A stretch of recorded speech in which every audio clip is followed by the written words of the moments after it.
दूं कि ममता बनर्जी को उखाड़ना तो मोदी अमित शाह क्या इनकी पूरी भारतीय जनता पार्टी के बस में नहीं है। ये अपने तमाम नेताओं को, चाहे वो उत्तर प्रदेश के हो, मध्य प्रदेश के हो, पूरे देश में हिंदू मुसलमान करने वाले तमाम नेताओं को ये वहां पर ले जाएं, लेकिन वहां पर ये बिना बेईमानी के जीत नहीं सकते। ये मैं दावे के साथ कह सकता हूं।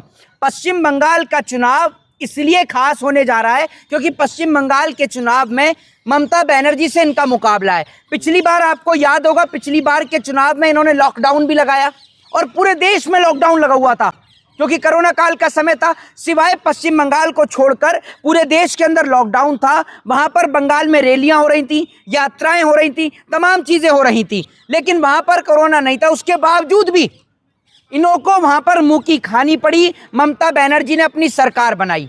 मैं आपको दावे के साथ कह सकता हूं कि अगर बंगाल में बेईमानी ना हो या एमएलए की खरीद फरोख्त ना हो तो खुद अगर गृह मंत्री भी पश्चिम बंगाल की सीट से लड़ जाएं तो खुद गृह मंत्री अमित शाह भी हार जाएंगे। और बंगाल में आज जो इनके पास कैंडिडेट है, पहले तो आप मुझे ये बताइए कि बंगाल में भाजपा का चेहरा कौन है? मुख्यमंत्री किसको बनाएंगे? किसके फेस पर? चेहरा नहीं होता मोहित शर्मा, जनता चुनती है। मैं आपसे ये कह रहा हूँ, किसके फेस पर चुनाव लड़ेंगे आप बंगाल में? कौन सा ऐसा नेता है? मोदी साहब। मोदी मुख्यमंत्री बनेगा वहां का?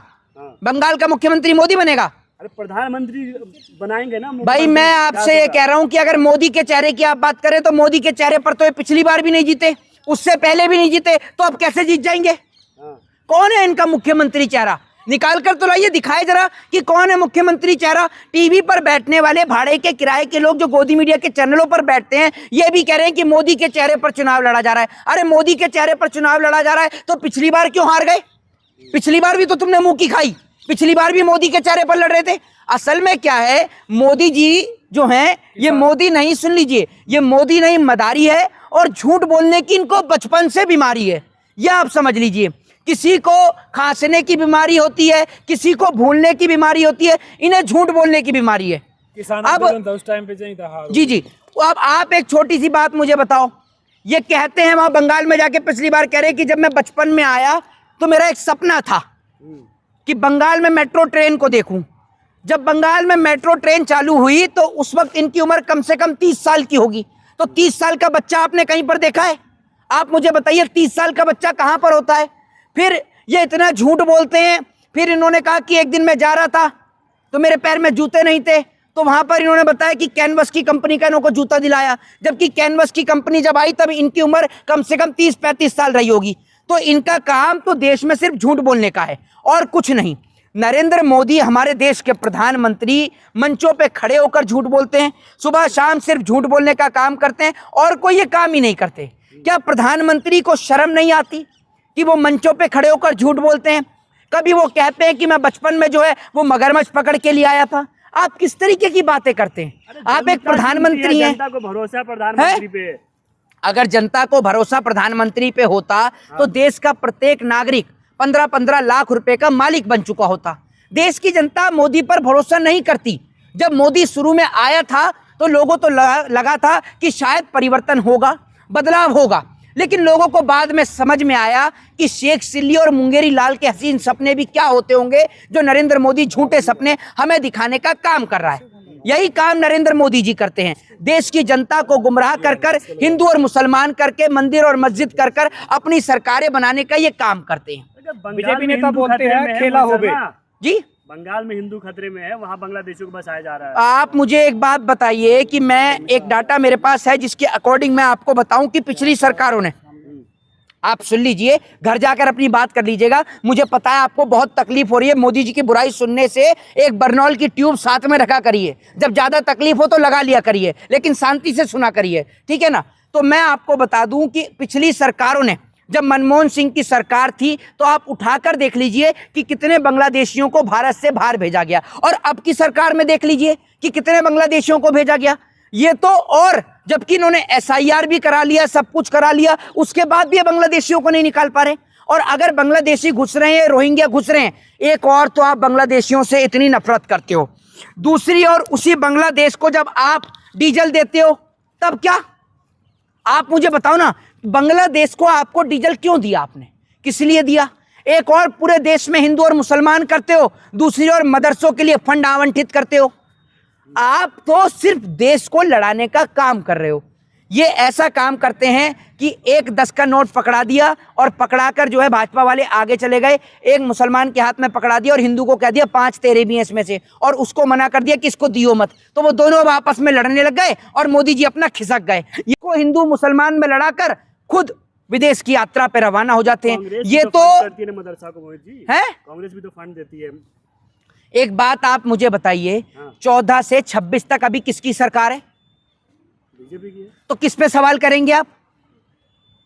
किस पे सवाल करेंगे? गूंगे हो गए क्या? मोहित शर्मा के पेट में अरे एक मिनट रुक जाओ, किस पे सवाल करेंगे? ये फंडिंग हो रही है, दर्द क्यों होता है मोहित शर्मा के? किसको? मोहित शर्मा के पेट में दर्द क्यों होता है? एक मिनट, पहले सवाल क्या बात चल रही है बताना जरा आप। एक मिनट आप सुनिए सब। हाँ, अरे जब फंडिंग हो रही है, काय की फंडिंग हो रही है? किस चीज की आप बता रहे हो फंडिंग? मैं वही तो पूछ रहा हूँ, आप क्या कह रहे हैं? किस चीज के लिए दर्द हो रहा है? इनको समझ में आ नहीं रहा बात किसकी चल रही है। बेगानी शादी में अब्दुल्ला दीवाना, पहले पढ़िए, सुनिए, समझिए, ध्यान इनका गुटके की ओर है, सवाल ये कर रहे हैं। पहले ये तो देखिए कि सवाल क्या चल रहा है, बिना बात के बीच में घुस रहे हैं। पहले देखिए किस पे चर्चा हो रही है, समझिए। सवालों का जवाब दीजिए मोहित जी। जी हाँ बताइए। सवाल तो बड़े आप यूपीएससी के पूछ रहे हैं? कौन से सवाल पूछ रहे हैं आपने? एक सवाल महंगाई पे नहीं पूछा, एक सवाल आपने बेरोजगारी पे नहीं पूछा, एक सवाल आपने महिला सुरक्षा पर नहीं पूछा। आपके सारे सवाल हिंदू मुसलमान से शुरू होकर हिंदू मुसलमान पर खत्म होते हैं। एलपीजी पर आप नहीं पूछ रहे, आप महंगाई पर नहीं पूछ रहे, आप बेरोजगारी पर नहीं पूछ रहे, आप नौजवान पर नहीं पूछ रहे, आप शिक्षा पर नहीं पूछ रहे, आप महिला सुरक्षा पर नहीं पूछ रहे। तो आप पत्रकार किस बात के हैं? सरकार की गुलामी और दलाली करने के पत्रकार हैं आप सिर्फ। यही बात तो कह रहे हैं बीजेपी। तो क्या बात कह रहे हैं आप? अगर भारत देश का ममता बनर्जी का फिर से सरकार अगर बन जाती हाँ। है तो तमाम जो शिक्षा संस्थान है वो खत्म कर देगी ये। अच्छा, पहले ही बर्बाद कर चुके हैं। बीजेपी जरूरी है। अच्छा, तो अभी तो मुझे ऐसा लग रहा है कि अभी तो बड़ी हाई क्लास यूनिवर्सिटी बनी हुई है उत्तर प्रदेश के अंदर। जरा बताइए उत्तर प्रदेश में कितनी यूनिवर्सिटी बनी है? उत्तर प्रदेश में तो बीजेपी की सरकार है, तो वहां तो सारे आईएएस, आईपीएस, इंजीनियर और डॉक्टर बन गए होंगे। वहाँ बहन बेटा सेफ तो है, गुंडा मुक्त प्रदेश बना दिया गया उसको। अच्छा, तो मुझे ये बताइए कि बंगाल में जो इनका मिथुन चक्रवर्ती है, जिसकी बहन को हर फिल्म में गुंडे उठाकर ले जाते हैं, उसके बेटे के ऊपर खुद रेप के आरोप लग रहे हैं, उसके लिए आप क्या कहेंगे? बताइए ना। जो कहता है कि आमी पानी वाला सांप नीचे, आमी अट्टन काला कोबरा छे कोबरा, तो कोबरा तो ढसने का ही काम कर रहा है जनता को। बताइए आप मुझे, आप उससे बहन बेटी की सुरक्षा की गुहार लगाएंगे जिसके खुद के बेटे के ऊपर रेप के आरोप लग रहे हो? बताइए। अच्छा, मोहित शर्मा बीजेपी का नाम सुनते गुस्सा क्यों होते हैं? मेरे को एक बात बताइए, गुस्सा क्यों नहीं आएगा? देश के उस तमाम हर नागरिक को गुस्सा आता है मोदी का नाम सुनकर, भाजपा का नहीं, मोदी का नाम सुनकर। वो इसलिए आता है कि जिस मिट्टी को, जिस धरती को हमारे बाप दादाओं ने अपने खून से सींचा, इस देश को, इस मुल्क को आजाद कराने के लिए हमारे पूर्वजों ने अपनी जान दे दी, आप उस मिट्टी को दोबारा गुलामी के रास्ते पर लेकर जाएंगे और आपको ये लगता है कि हम चुपचाप बैठकर सिर्फ आपका तमाशा देखते रहेंगे? हम खाली बैठकर, हम आपकी जेलों से, आपकी कोर्ट से, आपकी कचहरी से हम नहीं डरते, हम आपकी पुलिस प्रशासन से नहीं डरते, क्योंकि हम कोई गलत नहीं है।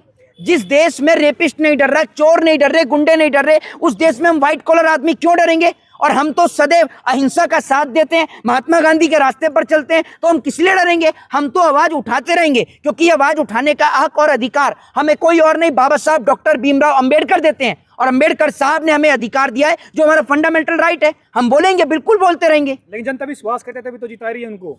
जनता के विश्वास पर ये कभी खरा उतरे?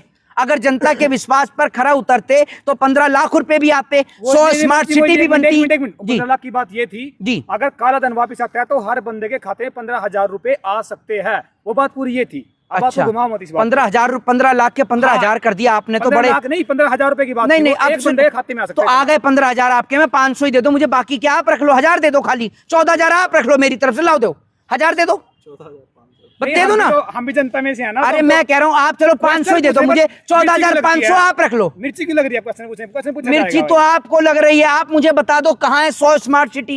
आप इतनी मोदी हैं? बीजेपी जीतती क्यों जा रही है? तभी विश्वास है, तभी तो वोट मिल रही है। अरे जीत तो मशीन के दम पर रही है। मध्य प्रदेश में विधायक खरीद पंजाब लेती है। कैसे हार गए, हिमाचल कैसे हार गए, राजस्थान कैसे हार गए बीजेपी? मध्य प्रदेश में आप बताओ, वहाँ पर खेला हुआ था। भाजपा है, गोदी मीडिया के पत्रकार नहीं, आपसे ज्यादा दिमाग लेकर चल रहे हैं। सुन लीजिए, नहीं, आप हैं ही गोदी पत्रकार, वरना आप मुझे ये बताइए, अभी सुनिए, आप मुझे ये बताइए, आपने एक बार भी कुलदीप सिंह सेंगर पर पूछा सवाल? बताइए आप मुझे, जो भाजपा के एमएलए जो बोलते हैं बेटे हैं, गलतियां हो जाती है, उस पर क्या बोलोगे आप? मुलायम सिंह यादव जी बोलते थे नहीं तो बच्चे आज गलत हो जाते हैं, मैं उसको आपसे ये कह रहा हूं, जब उन्होंने गलत स्टेटमेंट दिए, गलत काम किए, तभी तो सत्ता से बाहर हैं। और आप ये कहेंगे कि ये भी आकर यही करें, तो इनको काय के लिए सरकार में रखा है जिसका हमने? नाम ले रहे हैं, उनके ऊपर भी एक्शन हुआ ना। किन के ऊपर? जिसका नाम ले रहे थे अभी, जो रेवन्ना का नाम लिया मैं आपने। आपसे ये कह रहा हूं, पहली बात तो ये बताइए मुझे, आप जो कह रहे हैं एक्शन की बात, ये असम का जो मुख्यमंत्री है हेमंत बिस्वा शर्मा, इस पे कौन सा एक्शन हुआ है, जरा बताइए, बताइए आप मुझे।